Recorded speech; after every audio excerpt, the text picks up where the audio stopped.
Well, hello, Michigan. It is great to be with all of you here at Motor City Solutions. Because of all of you and the people that you represent all across this great state, Michigan is back, America is back, and Motor City is the car capital of the world. Congratulations. True. Really true. It really is an honor for me to be with all the leaders of the automotive industry here in Michigan. In fact, I just visited the Ford truck plant in Dearborn, and I got to tell you, America's auto workers are the best people in the world. I was so impressed. And I'm also honored to be joined not only by industry leaders and by all of you who represent suppliers and manufacturers across the automotive industry, but honored to be joined by some great champions in the Congress of the United States, legislative leaders who have been partners with President Trump and I as we've championed this growing economy. Join me in thanking Congressman John Molinar and Congressman Paul Mitchell. Where are you guys? Where are you from? Thank you, guys. Stand up. Thank you, man.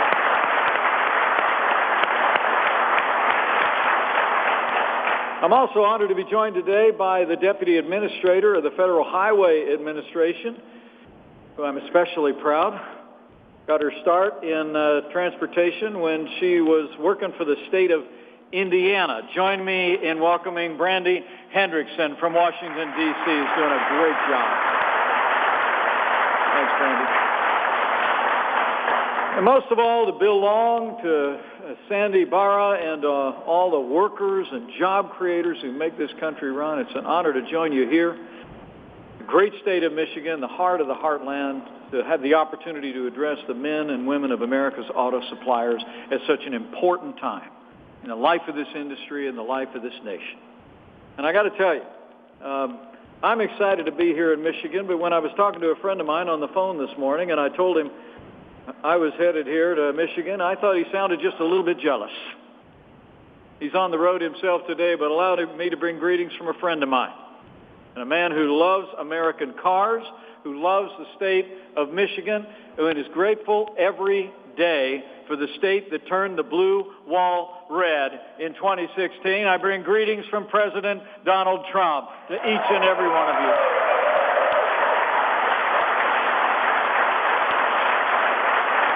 Now, 2 years ago, President Trump spoke for our entire administration and for millions of Americans when he went to the Motor City and he told the world, in his words, there is no more beautiful sight than an American-made car.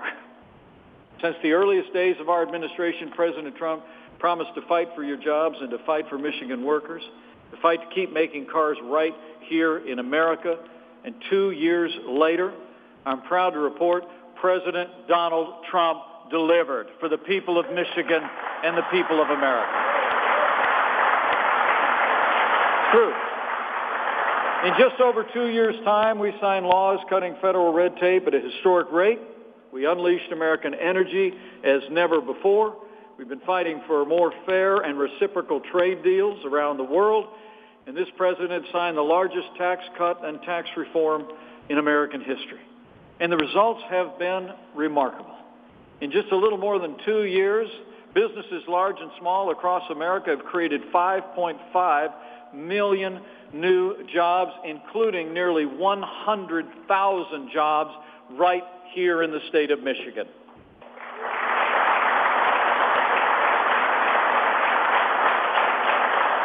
It's amazing to think after the last administration saw America lose 210,000 manufacturing jobs, the last president actually memorably said back in 2016 that we weren't going to be able to bring manufacturing jobs back. Remember that?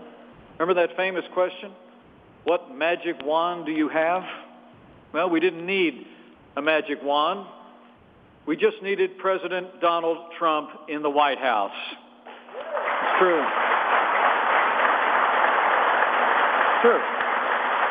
And since President Trump's election, we've actually seen 480,000 manufacturing jobs created all across America, including more than 26 10,000 here in the state of Michigan. Manufacturing is roaring back.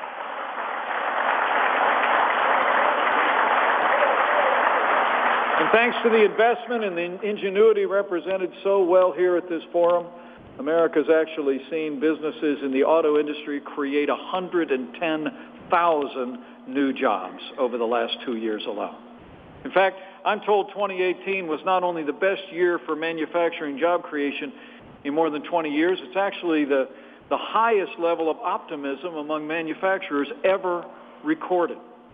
You know, I come from the Hoosier State before I got my present work, and I always said in this part of the country we do two things well. We make things and we grow things. And thanks to the leadership of this president and the support that we've had in the Congress of the United States, American manufacturing is back and the auto industry is leading the way.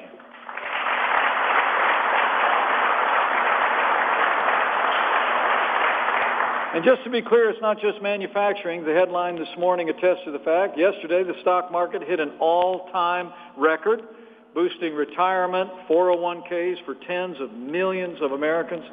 And under this administration, I'm proud to report the unemployment rate has hit a 50-year low, with the lowest unemployment rate ever recorded for African Americans and Hispanic Americans. The American dream is coming back for every American.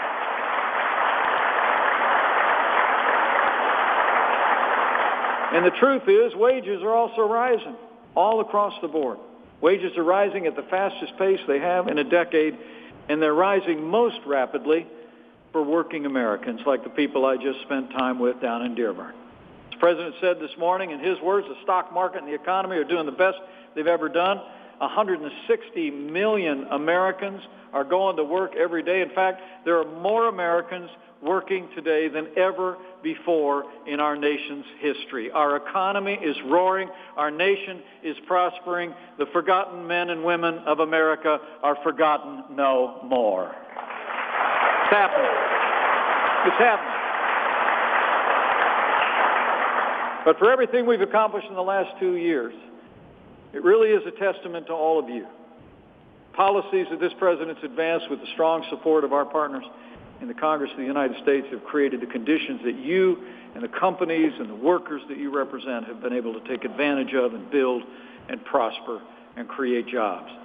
The job creators, the small business owners represented here, the hardworking Americans on the assembly line. So first and foremost, let me begin today by saying what I said at that plant just a couple hours ago, and that is just thank you. Thank you for stepping forward. Thank you for leading. Thank you for bringing opportunity back for Americans. It's truly inspiring to see. But I'm also here today to ask for your help. In his Detroit speech just 2 years ago, our president pledged to pursue, in his words, a new future of American automotive leadership. And that's just what we've been doing. He promised that this, again, would be expanding and growing as the car capital of the world, and with all of your support, it's happening. But to keep the momentum that we see happening in this industry and in the American economy rolling. The President and I know that we've got to level the playing field for American auto workers by forging trade deals that put America first. And that's just exactly what we've been doing. You see, this is a president who understands that when a nation builds, it grows. That all honest work is honorable. And since the days of Henry Ford, the auto worker and the auto industry have been the backbone of American manufacturing, and the automotive industry is the backbone of American manufacturing today. Automakers, suppliers, workers, dealerships, local businesses that support them actually employ, I'm told, more than 7.2 million Americans that come to work every day with good-paying jobs. It's actually more than any other manufacturing sector in the country.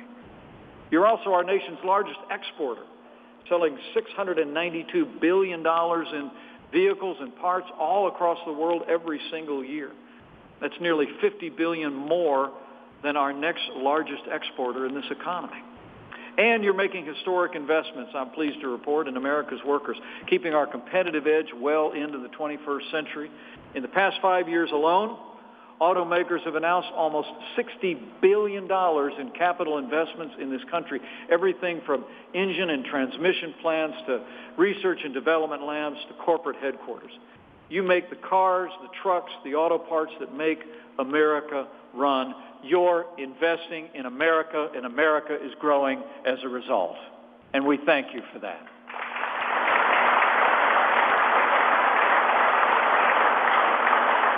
You're making our country stronger, more prosperous, and with being more prosperous, you're making America more secure. But for all we've accomplished in these last 2 years, this president he never looks in the rearview mirror, I can promise you that. It's always out the windshield. He just looks at all of it and says it's a good start. Frankly, after decades of seeing jobs and investment pouring overseas, President Trump made it a priority to make sure that companies continue to invest and have incentives to invest and create jobs right here in the United States of America. But we've got to work together to promote and protect what the President calls those 4 beautiful words, made in the USA. That's why since early in this administration, President Trump and our team have been working to forge trade deals that put American jobs and American workers first. From Europe to the Indo-Pacific, we've been fighting unfair trade practices. We've been negotiating deals that promote free, fair, and reciprocal trade. But the time has come for the Congress of the United States to pass the largest trade deal in American history. The time has come for the United States-Mexico-Canada agreement. That's why I'm here. It's why I'm here, and it's why I'm going to be traveling all across the country talking about the USMCA and the difference that it's going to make in our economy, and not only in the automotive industry, but in manufacturing and in industries across the spectrum. The USMCA will actually impact more than 2 million American manufacturing jobs that depend on exports to Canada and Mexico. It's absolutely essential because the USMCA will finally give workers the level playing field to be able to compete and win on a global stage as never before. I mean, think about it. Under NAFTA, which was written more than a quarter century ago, before Bluetooth, before Sirius radio, before advanced batteries, computerized navigation systems, or any of the major innovations that we take for granted today, NAFTA actually doesn't require that any of these auto parts be made in North America, let alone in the United States. It simply doesn't mention them, and as some of you who understand the NAFTA agreement know, that means that if they're not mentioned in the agreement, they're deemed as having been manufactured here. That means today, though American cars face all kinds of tariffs and trade barriers all around the world, companies can buy auto parts from China, assemble them in a car in Mexico, and sell them in the United States duty-free. The truth is that puts American companies and their suppliers at a disadvantage. And it's one more reason why, unfortunately, 8 of the last 11 auto plants in North America were built in Mexico instead of the United States of America. But men and women, I'm here to say, those days are over. The USMCA will level the playing field and treat the automotive industry right and fair, and it's going to be a win for American workers and American jobs.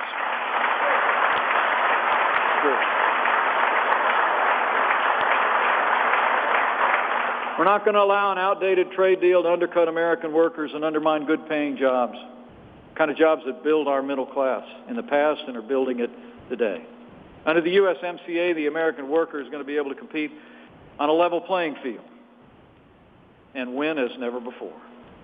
You know, just last week, the United States Trade Representative released a study that says if the USMCA goes into effect, we can actually expect automakers to invest an additional $34 billion in our country. We'll actually see auto suppliers sell an additional $23 billion in auto parts, and we're estimating that it'll create 76,000 new jobs in the auto sector alone. The International Trade Commission, the U.S. International Trade Commission, actually weighed in with a report of its own this week. Maybe some of you have seen it. It actually said the USMCA will add more than $68 billion and 176,000 jobs to our economy. And our manufacturing sector will see the biggest gains of all. But you don't have to take their word for it.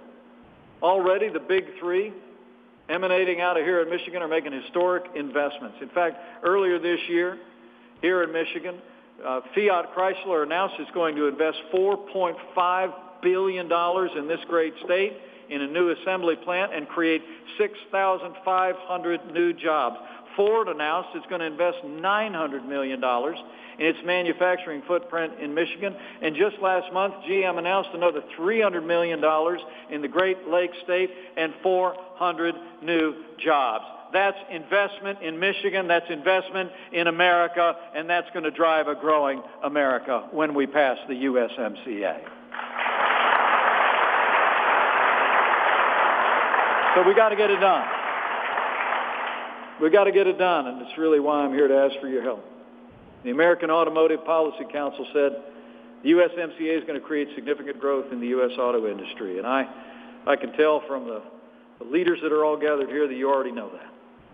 But the clock is ticking. It's time, and we need Congress to act to approve the USMCA and to approve the USMCA this year. But Motor City and the great state of Michigan need to be heard. That's why I started here.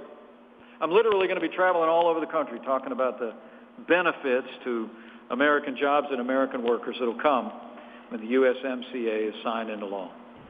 The truth of the matter is we need to hear from Michigan. We need to hear from Motor City. We need to hear from the backbone of American manufacturing when we make this story. So I want to encourage each and every one of you, all the leaders gathered here and all of you that are looking on us, go out and tell the story. Tell people how this agreement is going to level the playing field for American workers. Tell them how this agreement is going to lead to more jobs and more investment right here in the USA.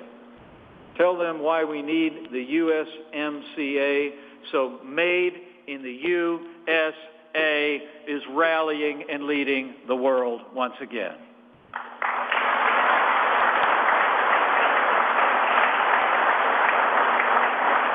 Because the truth is, we've done our jobs. Under the President's leadership, we negotiated a deal that I promise you puts American jobs and American workers first. But now it's time for Congress to do their job and pass the USMCA. So I want to thank you all for coming out today. I want to thank you for hearing me out in this cause, and I look forward to meeting as many of you as I can before I slip away back to Washington, D.C. But in the days and the weeks that lie ahead, I want to promise you we're going to continue to work every day to ensure that our nation's auto industry and manufacturing across this country continues to grow and thrive. Because the truth is, when this industry is growing and prospering here across the heartland of America, America's prospering and America succeeds. I promise you, President Trump and I are going to keep fighting. Keep fighting for all the things that you've supported over the last 2 years that have revived this American economy, revived manufacturing, and revive this auto industry. But it's going to take all of us in the days ahead. So as I close here, I do want to encourage each one of you to do your part. Keep promoting the kind of policies out of Washington, D.C. We've got this economy rolling again. Get out and tell the story of what we've been able to do. Not only on USMCA and the need for Congress to act, but I hope in the days ahead that you'll get out, you'll talk to people about the progress we've made as a country. I mean, talk to your coworkers, talk to your employees, talk to your suppliers and your vendors about the larger issues today. Talk to them about how we've been able to roll back red tape, and cut taxes in ways, and negotiated new free, fair, and reciprocal trade deals that are creating jobs and opportunities for Americans. Tell them how we've rolled back the heavy hand of government, and American companies just like yours are now able to invest and innovate and create jobs and opportunities here in Michigan and all across this country. I mean, tell them how you're investing in the American people. And tell them how we're committed to workforce development, innovative education, and job training. Tell them how we're putting Washington, D.C. back to work for them, not the other way around, because it's absolutely true. You're the leaders of an industry that is so vital and so closely identified with the American dream now, well more than a century. Dreams have been happening in the greater Motor City area and in Michigan. I just had to come here today and encourage you to once again let your voice be heard. We need Michigan to lead. We need the auto industry to lead. We need you to let Congress know that it's time to step forward. Time to step forward and deliver for the American people. The truth of the matter is, as I said before, I'll close with this. As the American automotive industry prospers, America prospers. And with the USMCA ratified and agreed to between the United States and Canada and Mexico, I promise you the best is yet to come for the automotive industry in Michigan and in America. We're going to make this country more prosperous than ever before. Together, we're going to make it safer than ever before.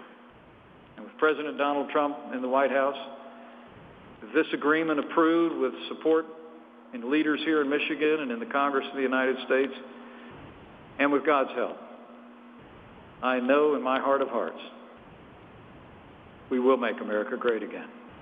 Thank you all very much. God bless you. Now let's get out there and get the USMCA done.